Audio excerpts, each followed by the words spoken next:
베드로의 설교를 통해서 3천 명이 회심을 했습니다.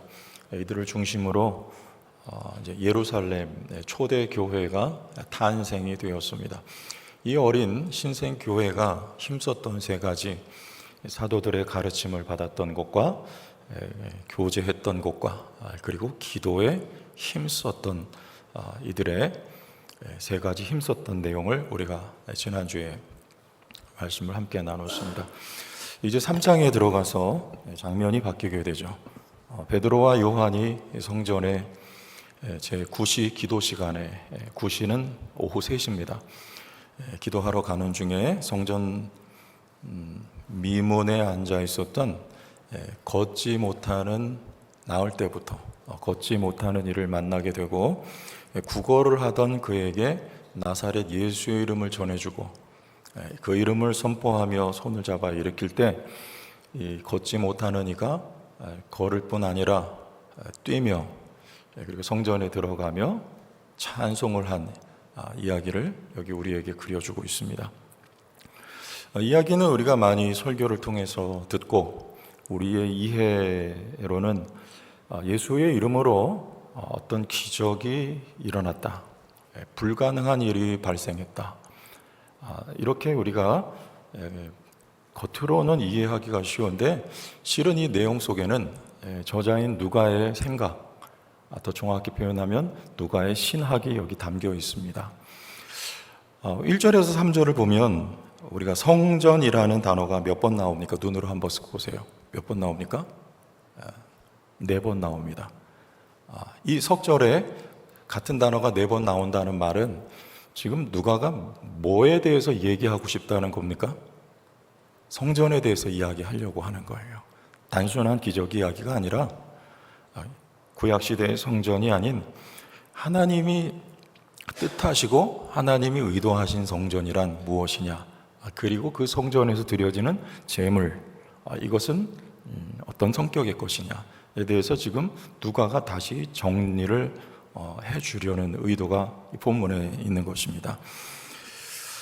예수님께서 요한복음 2장에 말씀하셨습니다. 이 성전을 헐라 사흘 만에 일으키리라. 그건 자기 자신이 성전이다라는 말씀을 하신 것이죠. 죽으시고 3일 만에 부활하실 것을 말씀하신 것으로 앞에 있는 이 건물 성전을 부정하신 이야기입니다. 내가 성전이라는 말씀을 예수님께서 하셨어요. 여기 이제 미문이라는 단어가 나오는데요. 이 미문은 아름다운 문, 그런 뜻입니다. 이 미문은 성전의 많은 문 가운데 금과 은으로 치장이 되어 있어요. 그래서 그 이름을 미문이라고 했는데 과연 이것이 아름다운 문인가? 라고 지금 되묻고 있는 것으로 이해를 하시면 될 것 같아요. 이 미문 앞에 누가 있었는가? 못 걷는 이가 앉아서 사람들이 이를 메어다가 성전 미문에 두었습니다. 왜냐하면 스스로 보행할 수가 없고 어떤 경제적인 활동을 해야 먹고 살 수 있을 텐데 성전 앞에 데려다 놓고 구걸을 하도록, 그래서 연명할 수 있도록 사람들이 그를 시간이 되면 항상 미문에 데려다 두고는 했습니다. 왜 성전 앞에 데려다 두었을까요? 여러분, 여의도 순복음교회 성도가 정확히는 제가 모르지만 한 50만 명 정도 된다고 그렇게 이야기를 하는데, 그 앞에서 여러분 구걸을 한다고 생각해 보세요. 50만 명에게 1,000원씩만 받으면 여러분 얼마일까요? 산수 한번 해보세요. 얼마일까요? 5억이죠. 그러면 한 달만 하면 사주면 20억 가져가는 거예요. 어때요? 괜찮죠? 이 성전에는 유대인들이 항시 기도하러 들락달락 많은 이들이 다니는 곳이었기 때문에, 더더군다나 종교인들이었기 때문에 그 앞에서 구걸을 하면 더 많은 수입을 얻을 수 있지 않을까 하는 계산에서 앞에서 구걸을 했습니다. 이 사람은 참 고통 속에 살았던, 우리 앞에 조금 4장에 넘어가면 그 나이를 기술을 하고 있는데 40세 됐다고 하니까 나을 때부터 못 걸었으니까 40년 동안 얼마나 많은 고통의 시간을 보냈을까 우리는 추측할 수가 있죠. 먼저 신체적으로 말씀드렸듯이 걷지를 못해요. 우리 이전 성경에 그래서 안진뱅이라고 이렇게 표현을 했습니다. 또 종교적으로 걷지 못하는 이들은 우리 구약에 의하면 부정한 이로 여겨져서 성전에도 출입을 할 수가 없습니다. 그래서 그 미문에 앉아서 구걸을 해야만 했던 종교적인 어려움, 영적인 것이죠. 또 하나, 사회적으로 그러다 보니 공동체 안에서도 차별을 받으며 살아야 했던 이가 바로 이 사람이에요. 그리고 한 가지 더, 경제적으로 여러분 그러니 먹고 살기가 매우 힘들었을 것이 뻔합니다. 이런 고통받는 고난 속에 있는 사람이 그 거룩한 특히 금과 은으로 치장되어 있는 미문 앞에 앉아 있는데 지금 그 성전을 통과해서 들어가 그 안에서 종교 행위를 하고 있습니다. 하나님 앞에 기도를 드려요. 여러분, 이 미문이 과연 아름다운 문일까요? 하나님 보실 때. 이것을 성경에서는 형식주의라고 하거든요. 그래서 이 유대인들의 고질적인 질병 하나가 뭐냐면 형식주의입니다. 이사야서 58장에 가면 여기에 대해서 아주 매섭게 지적을 하고 있는데요. 이사야서 58장을 한번 가보세요. 3절로 7절을 읽어보겠습니다. 우리가 금식하되, 여기는 금식이라는 종교 행위가 나옵니다. 어찌하여 주께서 보지 아니하시오며 우리가 마음을 괴롭게 하되 어찌하여 주께서 알아주지 아니하시나이까? 보라, 너희가 금식하는 날에 오락을 구하며 온갖 일을 시키는도다. 보라, 너희가 금식하면서 논쟁하며 다투며 악한 주먹으로 치는도다. 너희가 오늘 금식하는 것은 너희의 목소리를 상달하게 하려는 것이 아니니라. 이것이 어찌 내가 기뻐하는 금식이 되겠으며 이것이 어찌 사람이 자기의 마음을 괴롭게 하는 날이 되겠느냐? 그의 머리를 갈대같이 숙이고 굵은 배와 재를 펴는 것을 어찌 금식이라 하겠으며 여호와께 연락될 날이라 하겠느냐? 같이 읽어봅니다. 내가 기뻐하는 금식은 흉악의 결박을 풀어주며 멍에의 줄을 끌어주며 압제당하는 자를 자유하게 하며 모든 멍에를 꺾는 것이 아니겠느냐. 또 줄인 자에게 내 양식을 나누어 주며 유리하는 빈민을 집에 들이며 헐벗은 자를 보면 입히며 또 내 골육을 피하여 스스로 숨지 아니하는 것이 아니겠느냐. 하나님이 기뻐하시는 금식이란 고난당하는 약자들을 돕는 것이라 그 말이에요. 종교적인 밥을 굶어서 자기의 뜻을 관철시켜 내려고 하는 것이 금식의 정신이 아니라 그 말입니다. 여기 유대인들은 이것을 형식주의, 껍데기는 있는데 내용이나 알맹이나 의도나 의미나 뜻이 빠져 있는 것, 이게 형식주의라고 하는 것입니다. 말라기에 가면 이 형식주의에 대해서 더 깊은 이야기를 다루고 있습니다. 우리 말라기 1장 8절에서 13절을 보겠습니다. 말라기 1장 8절에서 13절, 앞으로 눈으로 보시며 쭉 따라오세요. 만군의 여호와가 이르노라. 너희가 눈먼 희생제물을 바치는 것이 어찌 악하지 아니하며, 저는 것 나오죠. 마치 미문 앞에 걷지 못하는 이가 앉아 있었던 것처럼 여기 이스라엘 백성들이 그런 짐승을, 찌꺼기를 하나님 앞에 드리고 있어요. 병든 것을 드리는 것이 어찌 악하지 아니하냐? 이제 그것을 너희 총독에게 드려보라. 그가 너를 기뻐하겠으며 너를 받아주겠느냐? 만군의 여호와가 이르노라. 너희는 나 하나님께 은혜를 구하면서 우리를 불쌍히 여기소서 하여 보라. 너희가 이같이 행하였으니 내가 너희 중 하나인들 받겠느냐? 만군의 여호와가 이르노라. 너희가 내 제단 위에 헛되이 불사르지 못하게 하기 위하여 너희 중에 성전 문을 닫을 자가 있었으면 좋겠도다. 내가 너희를 기뻐하지 아니하며 너희가 손으로 드리는 것을 받지도 아니하리라. 하나님이 안 받으신대. 왜? 저는 거기 때문에? 아니에요. 하나님은 과부의 2렙돈을 가장 많이 드렸다고 인정하시는 하나님입니다. 단지 그 재물의 상태가 나쁘기 때문이 아니에요. 이들의 마음이 없기 때문이에요. 알맹이가 없어요. 만군의 여호와가 이르노라. 11절 해 뜨는 곳에서부터 해 지는 곳까지 이방 민족 중에서 내 이름이 크게 될 것이라. 각처에서 내 이름을 위하여 분향하며 깨끗한 제물을 드리리니 이는 내 이름이 이방 민족 중에서 크게 될 것입니다. 그러나 너희는 말하기를 여호와의 식탁은 더러워졌고 그 위에 있는 과일 곧 먹을 것은 경멸이 여길 것이라 하여 내 이름을 더럽히는도다. 만군의 여호와가 이르노라. 너희가 또 말하기를 이 일이 얼마나 번거로운고 하여 코웃음을 치고 훔친 물건과 저는 것 병든 것을 가져왔느니라. 너희가 이같이 봉헌물을 가져오니 내가 그것을 너희 손에서 받겠느냐? 이는 여호와의 말이니라. 이들이 왜 이런 것을 가져왔을까요? 이 말라기서는 포로 생활을 마치고 돌아왔을 때 이스라엘 사람들의 이야기예요. 유다인들의. 그런데 돌아와 보니 특별한 게 없다 그 말이에요. 성전을 다시 지었는데 너무 초라하기 그지없고 이들의 경제적인 형편과 상황은 조금도 나아지지가 않고 있습니다. 그때 신앙의 회의가 왔어요. 하나님은 우리를 사랑하지 않는 게 틀림없어. 그러니까 우리에게 지속하여 70년이 지났는데도 어려움을 주시지. 우리가 하나님을 섬기는 건 다 헛된 것이야. 이런 생각을 갖게 됐습니다.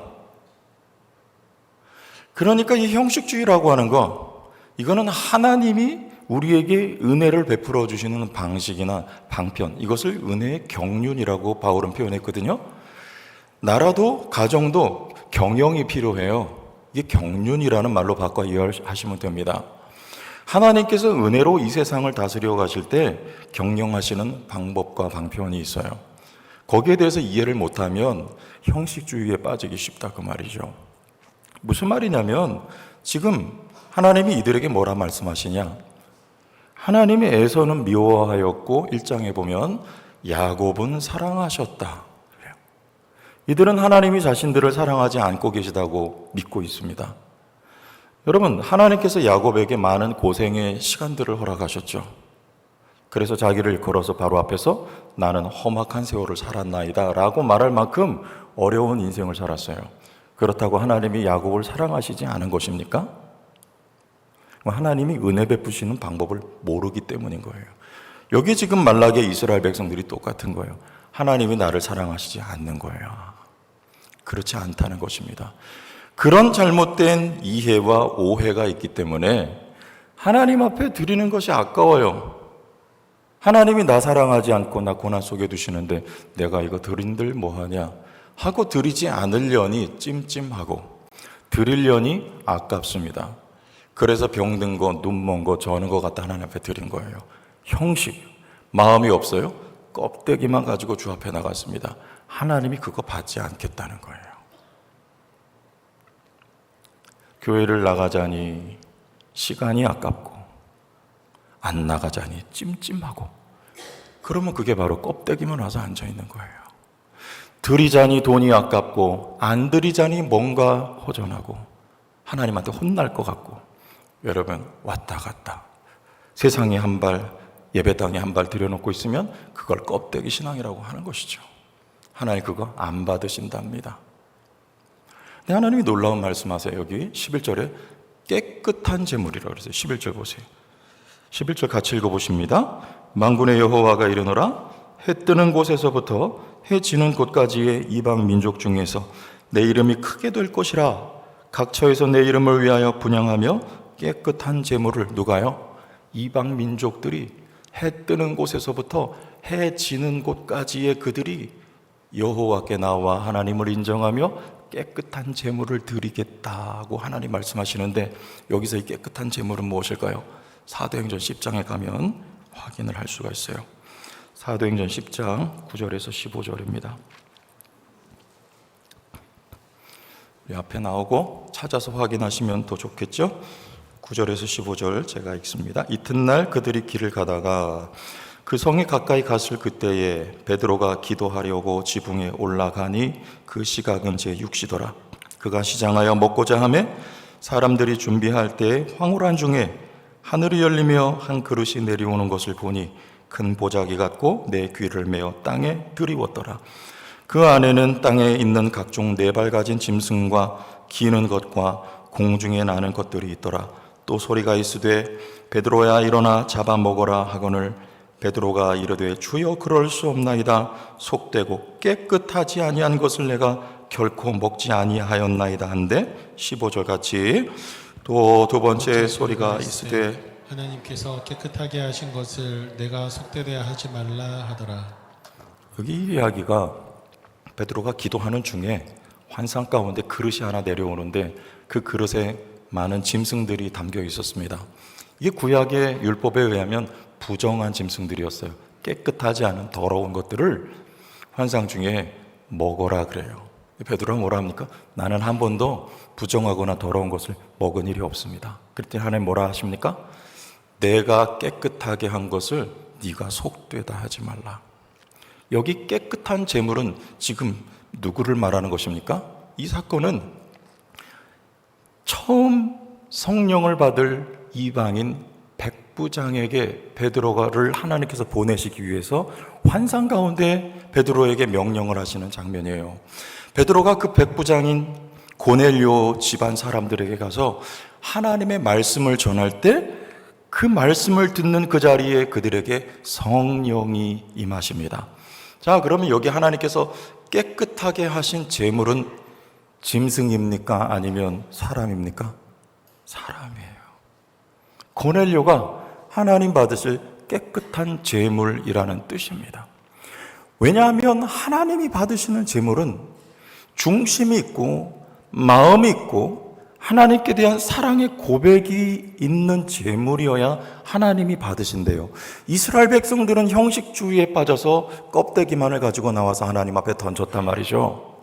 그런데 이제 이방인인 어떻게 보면 흠결이 있는 다리 저는 것과 같은 이에게 성령이 오시자 그 속에 변화가 일어나기 시작하는 것입니다. 여러분, 우리의 변화는 속에서부터 시작하는 거예요. 여기에 성령이 들어오시면 그 성령께서 우리의 마음을 이 묵은 땅을 갈아엎어서 옥토가 되게 해요. 우리의 마음을 변화시키는 일을 성령께서 하신단 말이죠. 그래서 이 고넬료에게 성령이 임하시고 그의 마음이 변하게 하시고 그의 삶이, 그의 존재가 이제 하나님이 내용이 들어있는 곧 또 하나의 살아 움직이는 성전이며 또 하나의 하나님이 받으실 제물이 성령을 받아 되었다는 것을 깨끗한 제물은 바로 인격이며 마음을 가지고 하나님 앞에 나온 여러분들이라는 것을 여기 우리에게 누가는 이 시대의 진정한 성전과 하나님 받으실 제물이 무엇인가를 말씀하고 있는 거예요. 이번 주에 어제 이제 우리 안종수 성도님 장례를 잘 마치고 돌아왔습니다만 장례식장에서 그 가족 가운데 한 분이 이제 집사람을 붙들고 하는 이야기를 제가 들었어요. 눈물을 흘리면서 우리 아버님이 생전에 변화될 것 같지 않았다. 정말 많이 위에서 기도했고 했지만 꿈쩍도 하지 않는 모습을 보고 낙심했었다. 하나님 앞에 끝까지 기도하기는 하나님 누군가를 통해서라도 우리 아버님이 변화되게 해달라고 마음에 예수님 믿게 해달라고 기도했는데 하나님이 이런 방법으로 아버님의 마음을 여시고 천국 가시기 전에 예수님 믿고 가게 하셔서 너무 감사합니다. 저희 집사람 붙들고 눈물을 흘리면서 그런 이야기를 하더래요. 여러분들도 아시겠지만 우리 병원에 갔을 때 입원해 계시는 동안에 몇 차례 신방을 했어요. 그래서 참 제가 들은 흐뭇한 소식은 뭐였냐면 이분이 그 간호사한테 그런 말을 했대요. 간호사가 교회에 대한 이야기들 이렇게 하니까 나도 교회를 다니는데 난 좋은 교회 다닌다고 그런 이야기를 하더래요. 그리고 그 병상에서 예수님을 주님으로 고백하며 세례를 받았어요. 여러분 아시겠지만 주일날 낮예배 때 우리 11시 예배 나와서 함께 예배 드리지 않았어요. 그런데 온전한 몸 상태가 컨디션이 아니었어요. 소변줄과 몸에 있는 그런 의료기구들을 매단 채 나와서 예배에 참석을 하셨단 말이에요. 여러분 그 행위, 그 말 이전에 어디에 변화가 있었던 걸까요? 속에 변화가 있었던 거예요. 그럼 그 변화는 누가 일으키신 것일까요? 성령이 아니면 예수를 주님이라고 고백할 수가 없는 거예요. 성령께서 그분에게 역사하셨고 마음에 감동을 주시고 변화를 일으키시고 그리고 몸으로 주 앞에 나와서 예배하게 하실 때 여러분 그가 살아있는 또 하나의 성전이 된 것이며 믿습니까? 그의 삶을 하나님이 받으실 진정한 제사가 되게 해주신 것을 감사합니다. 오늘 이 안진뱅이는 부활이 아니면 생애를 접고 기독교의 복음이 아닌 세상의 표현으로 의하면 다시 태어나는 길이 아니면 답이 없었던 인생인데 이의 삶에 큰 변화가 일어났습니다. 우리 본문을 다시 한번 확인해 볼게요. 8절과 10절까지 우리 다 같이 읽어봅니다. 8절 뛰어 시작. 뛰어서서 걸으며 그들과 함께 성전으로 들어가면서 걷기도 하고 뛰기도 하고 하나님을 찬송하니 모든 백성이 그 걷는 것과 하나님을 찬송함을 보고 그가 본래 성전 미문에 앉아 구걸하던 사람인 줄 알고 그에게 일어난 일로 인하여 심히 놀라며 놀라니라. 아멘. 이 걸을 수 없었던 사람이 일어서고 예수의 이름으로 그리고 뜁니다. 그리고 들어갈 수 없었던 부정한 자로 여김받았기 때문에 그 성전에 들어갑니다. 그리고 하나님 앞에 찬송을 합니다. 놀라운 변화가 일어났어요. 찬송은 진정한 찬송이었을 줄로 믿어요. 이 변화의 시작은 어디였을까요? 그 내면이요. 베드로가 선포한 예수 그리스도의 이름과 함께 그에게 성령이 임한 것이며 그의 육신의 변화만이 아니라 속사람의 변화가 새로운 피조물로 창조된 것이며 하나님의 은혜를 알고 하나님 앞에 성전에 들어가 찬송했던 이 사람은 성령으로 말미암아 지어진 탄생한 또 하나의 성전입니다. 하나님이 받으실 비록 걷지 못하는 부정한 자에 속했지만 그 마음이 담긴 그의 삶은 하나님이 받으실 거룩한 산 제물이 된 것을 오늘 누가는 사도행전 3장 말씀을 통해 우리에게 선포하고 소개하고 있는 것입니다. 여러분에게 이미 성령이 오셨습니다. 그는 항상 여러분의 속의 변화를 일으키시는 줄로 믿으시기 바랍니다. 우리가 껍데기 삶이나 껍데기 성전이나 껍데기 제물이 아닌 하나님께서 기뻐 받으실 성전으로 자라가고 있고 예물로 염으로 가고 있음을 믿으시길 바랍니다. 우리 장로님 가운데 한 분이 은퇴하시고 이제 소일거리로 농사를 하시죠. 근데 최근에 복숭아 농사를 지어서 이제 가을철이니까 그래서 제가 여쭸어요. 복숭아 나무 몇 그루나 하십니까? 그랬더니 10그루 정도 하신대요. 그 제가 이야기는 그거밖에 안 하시나 했는데 그 10그루에서 굉장히 많은 복숭아가 열리고 있대요. 그래서 복숭아 묘목을 심으면 이게 몇 년 정도 지나면 열매가 맺힙니까? 했더니 그래도 5년은 지나야 된대요. 5년이 지나고 첫 해가 되면 복숭아가 조금 열린대요. 그럼 둘째 해가 되면 더 많이 열린대요. 셋째 해가 되면 더 많이 열린대요. 그럼 지금은 10그루밖에 안 됐는데 어마어마하게 열린대요. 거기서 한번 가보세요. 따서 잡수세요. 예수께서 말씀하셨어요. 씨가 떨어지면 30배, 60배, 100배 결실. 이 장로님 그런 말씀하세요. 내가 농사를 지어보니까 그 말씀이 뭔지를 알겠다는 거예요. 처음엔 열매가 없어요. 수고와 노력만, 땀만 들어가요. 애써야 돼요. 근데 그 시간이 지나고 과정이 지나면 30배, 60배, 100배 결실이 일어난답니다. 예수님께서는 선한 농부가 되셔서 의의 나무로 심겨진 여러분들을 위해 수고하시고 애쓰시고 노심초사하시며 여러분을 기르고 계세요. 여러분들로 하여금 거룩한 성전답게 예물답게 30배, 60배, 100배의 결실이 맺어질 수 있도록 오늘도 살아 역사하시며 일하시는 예수 그리스도를 찬양합니다.